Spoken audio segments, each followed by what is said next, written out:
నేను రాముణ్ణి కాకపోయినా నా తమ్ముడు చంద్రశేఖర్ నిజంగా లక్ష్మణుని వంటివాడే. నా తమ్ముడు భారతీయ వాయుసేనలో కార్పొరల్గా పనిచేస్తున్నాడు. అటువంటి తమ్ముడికి అనారోగ్యంగా ఉండటంతో ఆసుపత్రిలో చేర్పించారని, పరిస్థితి ఆందోళనకరంగా ఉందని తెలిసింది.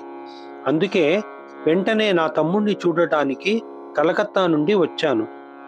పొరపాటున ఇవ్వకూడని ఇంజెక్షన్ ఇవ్వడం వలన అది వికటించి కోమా దశలో పూణేలోని సదరన్ కమాండ్ మిలిటరీ ఆసుపత్రిలో చికిత్స పొందుతున్నాడు నా తమ్ముడు. ఆధునిక వైద్య పరికరాలు, సౌకర్యాలు ఉన్న పెద్ద మిలిటరీ హాస్పిటల్ అది. బ్రిగేడియర్గా ఉన్న డాక్టర్ నారాయణ అయ్యర్ నా తమ్మునికి చికిత్స చేస్తున్నారు. మెదడుకు ఆక్సిజన్ సరఫరా ఆగిపోవడం వలన మీ తమ్ముడు అపస్మారక స్థితిలోకి వెళ్ళాడు. ఆధునిక వైద్య రీతుల్లో కూడా ఈ సమస్యకు సరైన మందులు కానీ, పరిష్కారాలు కానీ, శస్త్రచికిత్సలు కానీ లేవు. ఈ స్థితి నుండి బయటపడటం దాదాపు అసాధ్యం. 10,000 మందిలో ఒక్కరు మాత్రమే ఈ అపస్మారక స్థితి నుండి బయటపడవచ్చు. మేము చేయగలిగినది చేస్తున్నాము. మీ తమ్ముడు మామూలు పరిస్థితి రావడం మా చేతుల్లో లేదు. ఏదైనా అద్భుతం జరిగితే తప్ప అతను మామూలు మనిషి కాలేడు. మీ దేవుణ్ణి, మీ ఆచార్యులను అతని ఆరోగ్యానికై ప్రార్థించండి. ఇది ఒక్కటే మార్గం అని డాక్టర్ నారాయణ అయ్యర్ గారు నాతో అన్నారు. నాకు దుఃఖం ఆగలేదు. ఏమిటి ఈ దారుణమైన విపత్కరం? నేను నా తల్లి వద్దకు వచ్చాను. నా తమ్ముడి అనారోగ్య పరిస్థితి, డాక్టర్ల నిస్సహాయ స్థితి అమ్మకు వివరించాను. మరి ఎందుకు వాణ్ణి వదిలి వచ్చావు అని నన్ను అమ్మ అడిగింది. పరమాచార్య స్వామి వారిని దర్శించాలని అనుకుంటున్నాను, అందుకే ఇంటికొచ్చాను. నాతో పాటు నీవు కూడా వస్తావా అమ్మా అని అడిగాను. తిరువణ్ణామలైలో వదిలిపెట్టు, నేను శేషాద్రి రమణుల వద్ద ఉంటాను అని అమ్మ అంది. నేను ముందు పెరియవను దర్శించుకుంటాను అని సంకల్పం చేసుకున్నాను. అటు తర్వాత నిన్ను తిరువణ్ణామలైలో వదిలిపెడతాను అని చెప్పాను. ఇద్దరము కాంచీపురం వెళ్ళాము. కానీ మహాస్వామి వారు అక్కడ లేరు. తిరుమిలిసై ఆళ్వార్ల 1001వ జయంతి ఉత్సవాలకని ఉరిరిక్కై వెళ్లారు. మేము ఉదయం 6 గంటలకు ఉరిరిక్కై చేరుకున్నాము. ఆశ్రమం వద్ద అమ్మ ఒక చెట్టు కిందనున్న బండపైన కూర్చున్నారు. అమ్మా, నాన్నగారు పోయాక ఎలాగూ నువ్వు పూర్వ సువాసినిలా కాశీలో ముండనం చేసుకుని తెల్లచీర కట్టుకుని ఉన్నావు.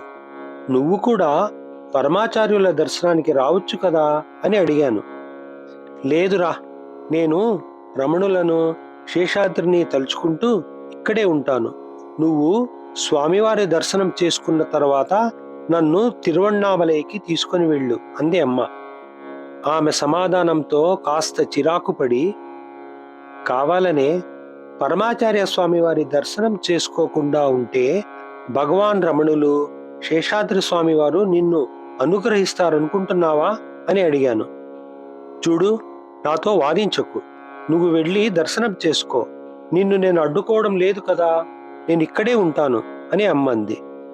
ఈ మనస్తత్వం ఉన్న నిన్ను 100 మంది రమణులు, శేషాద్రి స్వాములు కూడా కాపాడలేరు అమ్మా అని ఆశ్రమం లోపలికి వచ్చి స్వామివారికి సాష్టాంగం చేశాను. తమ్ముని దీన పరిస్థితిని తలుచుకుని గొంతు గాద్గదికమవుతుండగా తిరువేంబావై నుండి 19వ పాశురాన్ని పాడాను. తన్నుకొస్తున్న దుఃఖం వలన పాసురాన్ని పూర్తి చెయ్యలేకపోయాను.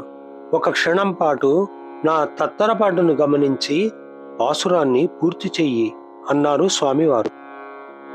ఓ పరమశివ, నిన్ను నమ్ముకున్న మేము అనాథలమయ్యామని ఎవరూ నిన్ను నిందించకూడదు. నిన్ను పూజించని వారిని మేము స్మరించలేము. నా చేతులు నీ సేవలు తప్ప మరి ఏమి చేయకుండా చూడు. రాత్రింబవళ్ళు నీ ధ్యానంలో మాత్రమే ఉండేలా అనుగ్రహించు. ఓ పరమేశ్వర, ఈ వరాన్ని అనుగ్రహించు చాలు. అప్పుడు సూర్యుడు ఎక్కడ ఉదయించినా మాకేమి భయం అని స్వామి ఆజ్ఞ మేరకు పాసురాన్ని పూర్తి చేశాను. ఒంటరిగా వచ్చావా అని అడిగారు స్వామివారు. అమ్మతో పాటు వచ్చాను పెరియవా అన్నాను. అయితే ఏమిటి విషయం? ఎందుకు అలా బాధపడుతున్నావు? మళ్ళీ అడిగారు స్వామివారు. నా తమ్ముని దుస్థితిని స్వామివారికి తెలిపాను. మూత్రపిండం దెబ్బతినిందా అని అడిగారు. లేదు స్వామి అన్నాను. చేతితో స్వామివారు తలను చూపించారు. అవును, మెదడు దెబ్బతినింది పెరియవా అని చెప్పాను. చేతిలో తామరాకులో కొంచెం కుంకుమ వేసి 2 నిమిషాలు ధ్యాన నిమగ్నులై కళ్ళు మూసుకున్నారు స్వామివారు. నువ్వు ఇప్పుడు కలకత్తా వెళ్తున్నావా అని అడిగారు. లేదు స్వామి, మా అమ్మని తిరువణ్ణామలైలో విడిచి పూణే వెళ్ళి అక్కడి నుండి కలకత్తాకు వెళ్తాను అని బదులిచ్చాను. వెంటనే ఈ కుంకుమని పూణేలో ఉన్న నీ తమ్ముడికి పంపు అని చెప్పారు. మరో 10 నిమిషాల పాటు ఇతర భక్తులతో మాట్లాడారు. తరువాత నన్ను ఆశ్చర్యపరుస్తూ శ్రీవారు తమ కౌపీనాన్ని సర్దుకొని పైకి లేచి కాషాయ వస్త్రాన్ని విప్పి 2 మడతలు వేసి భుజం పైన వేసుకొని ఎడమ చేతిలో దండం పట్టుకుని బయటకు వెళ్తున్నారు. ఆ కౌపీనదారి కొద్ది దూరం నడిచి మా అమ్మ వద్దకు వెళ్లారు. ఆమె స్వామివారిని చూడగానే ఆనందపరవశురాలై కాళ్లపై పడి వెక్కి వెక్కి ఏడుస్తోంది. అమ్మకి పరమాచార్య స్వామివారి మొదటి ప్రశ్నయే, మీ మాతామహుల పూర్వీకులు ఎక్కడివారు? తిరువణ్ణామలై అని అమ్మ చెప్పింది. మీరు శేషాద్రి స్వామివారిని చూశారా? ఆయన మీ ఇంటికి వచ్చారు కదూ అని అడిగారు. ఈ ప్రశ్నతో అమ్మ చాలా సంబరపడింది. అవును స్వామి, వారు ఏం చేసేవారు మీ ఇంట్లో? నన్ను వండిన అన్నాన్ని ఇమ్మనేవారు. చాలా వేడిగా ఉందని చెప్పేదాన్ని, కానీ నాకు చాలా ఆకలిగా ఉందని నా మాటలను పట్టించుకునేవారు కాదు. అంతటి కాలుతున్న అన్నంలో చెయ్యి పెట్టి తినేవారు. సరిగ్గా 2 సార్లు తినగానే తినడం ఆపేసేవారు. తర్వాత మేమందరం దానిని తినేవాళ్ళం. భగవాన్ని చూశారా అని అడిగారు స్వామివారు ఈసారి. అవును, వారి ముందే మేము పాడేవారం. మీరు అక్షర మణిమాల పాడుంటారు కదూ? అవును, తెల్లవారుజామున 3:30 గంటల నుండి వరుసగా వెంకటేశ్వర సుప్రభాతం, భగవద్గీత, వల్లల్లార్, తిరువరుత్ప పాటలు పాడేవారం. ఇప్పుడు ఎక్కడికి వెళ్తున్నారు? నన్ను తిరువణ్ణామలై తీసుకుని వెళ్ళమని వాణ్ణి అడిగాను స్వామి అని అన్నారు అమ్మగారు. ఇక అక్కడి నుండి పరమాచార్య స్వామి వారు వెళ్ళిపోయారు. మహాస్వామి వారు తనతో భగవాన్ రమణులు, శేషాద్రి స్వామి గురించి అడిగారని అమ్మ నాతో చెప్పి ఎంతో ఆనందపడింది. ఇంకా నాతో అన్నది, నువ్వు వారిని గమనించావా? నువ్వు వారిని పెరియవా అన్నావు, కానీ వారు నా వద్దకు వచ్చి కాపీనదారి అయి వచ్చారు. భగవాన్ రమణుల దేహంలా వారి దేహము కాంతివంతంగా ఉంది. స్థితి కూడా రమణుల స్థితి వలె తోస్తోంది. నువ్వు ఇది గమనించావా? వారి మాట తీరు అచ్చం శేషాద్రి స్వామి వారి మాటలలాగే ఉంది. రమణులు శేషాద్రి స్వామి వారే కావాలి, పరమాచార్య స్వామి వారిని దర్శించును అన్న మా అమ్మకు మహాస్వామి వారు రమణుల వలె కనిపించి శేషాద్రి స్వామి వారే మాట్లాడారు అని కొన్ని రోజుల తర్వాత నాకు స్ఫురించింది. 2 రోజుల్లో కుంకుమను నా తమ్ముడికి పంపాను. అతని నుదుటికి, శరీరమంతా దాన్ని అలదారు. ఆ రోజు రాత్రి 11 గంటలప్పుడు మగతగా పెరియవా పెరియవా అని కలవరించాడు. ఏదో చెయ్యాలని తాపత్రయపడి మంచంపై నుండి కిందకు పడిపోయాడు.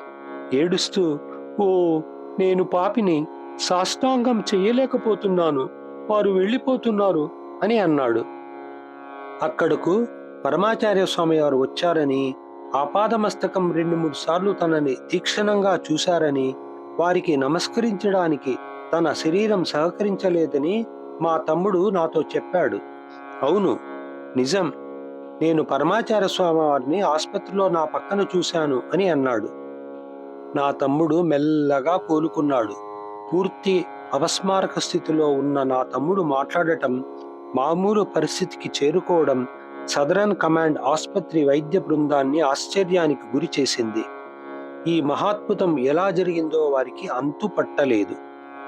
పరమాచార్య స్వామి వారు ఇచ్చిన మహిమాన్వితమైన మంత్రసహితమైన కుంకుమ నా తమ్ముడికి అలదిన కొన్ని గంటలకి వాడి ఆరోగ్యంలో పెనుమార్పు వచ్చింది. అంతా మహాస్వామి వారి దయ. తిరువణ్ణామలై గౌరీశంకర్ మామ పట్టరాని ఆనందంతో భక్తి పారవశ్యంతో కంచివైపు తిరిగి మహాస్వామిని ప్రార్థించాడు.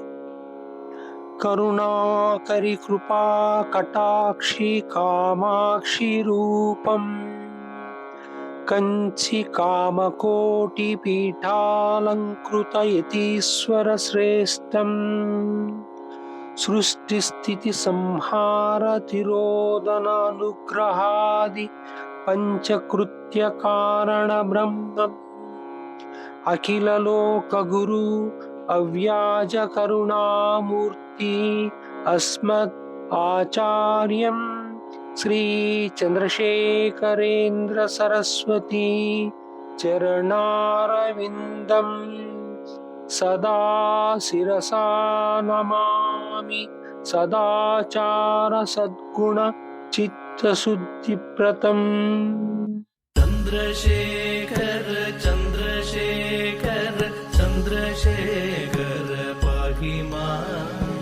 చంద్రశేఖర చంద్రశేఖర చంద్రశేఖర రక్ష మాం. చంద్రశేఖర చంద్రశేఖర చంద్రశేఖర పాహి మాం. చంద్రశేఖర చంద్రశేఖర